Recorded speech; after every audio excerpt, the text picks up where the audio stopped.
지난 2016년 7월 8일 한국의 류재승 전 국방부 정책실장과 토머스 벤달 주한미군 사령부 참모장이 서울 용산구 국방부 브리핑실에서 충격적인 발표를 했습니다.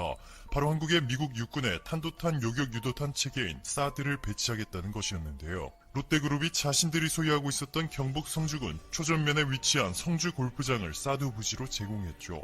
롯데그룹 관계자는 감정평가를 실시해 성주 골프장과 같은 가치의 땅으로 교환할 것이다. 성주 골프장을 내주는 대신 우리는 남양주 군부지를 받을 것이다. 비교적 서울과 거리가 가까운 만큼 그룹 차원에서 충분히 활용 방안을 찾을 수 있을 것이다 전했습니다. 이 소식이 전해지면서부터 중국의 대한국 보복이 본격적으로 시작했습니다.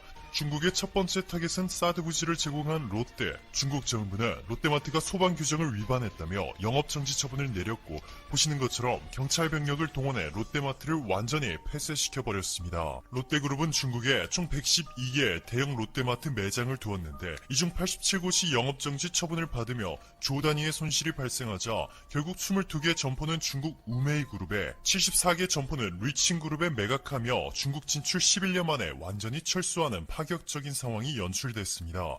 이뿐만이 아니죠. 중국은 5가지 정책 수단을 통해 한국 경제를 무너뜨리려 했습니다. 첫 번째, 위생검사 등을 이유로 한국 기업들의 제품이 중국 세관을 통과하지 못하도록 하거나 만약 통과하더라도 시간을 끌어 사업에 차질이 생기도록 만들었고, 두 번째, 중국인 단체 관광객이 한국을 방문하지 못하도록 정부 차원에서 강력히 통제했습니다. 세 번째, 중국 내 한국 기업 이미지를 깎아내리는 언론 플레이. 네 번째, 중국에 진출한 한국 기업들을 표적 단속하기. 그리고 마지막으로 5번째, 한국 금융시장에서 중국이 돈을 대량으로 한 번에 빼기까지. 한국에 충격을 주기 위해 현존하는 모든 방법을 동원한 중국의 이러한 행동은 조선업계에서도 이어졌습니다. 지난해 현대중공업과 대우조선해양이 합병하겠다 발표하자 중국과 일본은 한국의 독점이 우려된다며 반대하고 있습니다. 게다가 중국은 조선업계뿐만 아니라 반도체, 디스플레이 등 한국이 세계 1위를 기록 중인 산업들에서 고급 인력들을 빼가기 위해 혈안이 돼 있는데요. 이들이 받는 연봉의 3배를 제시했다가 필요한 기술을 얻고 난 뒤에는 간접적으로 퇴직을 강요하는 방식으로 유명합니다.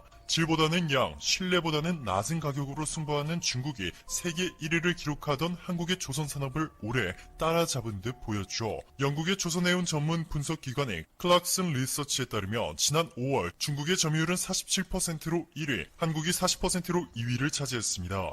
자, 그런데 이렇게 한국을 따라잡았다며 자축하던 중국에 초대형 위기가 닥쳤습니다. 지난 2017년 9월 프랑스의 CMA CGM사가 중국에 발주한 LNG 추진 초대형 컨테이너선이 지난해 11월 완성되어 프랑스로 인도되어야 했는데 9개월이나 지난 지금까지도 지연되고 있습니다. 중국의 후동중화와 상하이 와이가오 조선이 프랑스로부터 수주했지만 기술력 부족으로 한국의 도움을 요청까지 한 것으로 전해졌습니다. 그런데 결국 중국의 황당한 SOS 작전은 물거품으로 돌아갔고 건조업체를 SCS 조선으로 변경했는데요. 현재 프랑스는 중국의 기술적인 부분을 우려하고 있는 것은 물론이고 도대체 언제쯤 완성시킬 수 있을지조차 몰라 답답해하고 있습니다. 이런 상황 속에서 최근 한국이 중국이 실패했던 LNG 추진 초대형 컨테이너선을 세계 최초로 바다에 띄우는 데 성공했다는 소식이 전해지면서 중국에 대한 프랑스의 분노는 더욱더 올라가고 있고 중국은 충격에 휩싸였습니다. 싱가포르 EPS사가 발주한 이번 컨테이너선의 길이는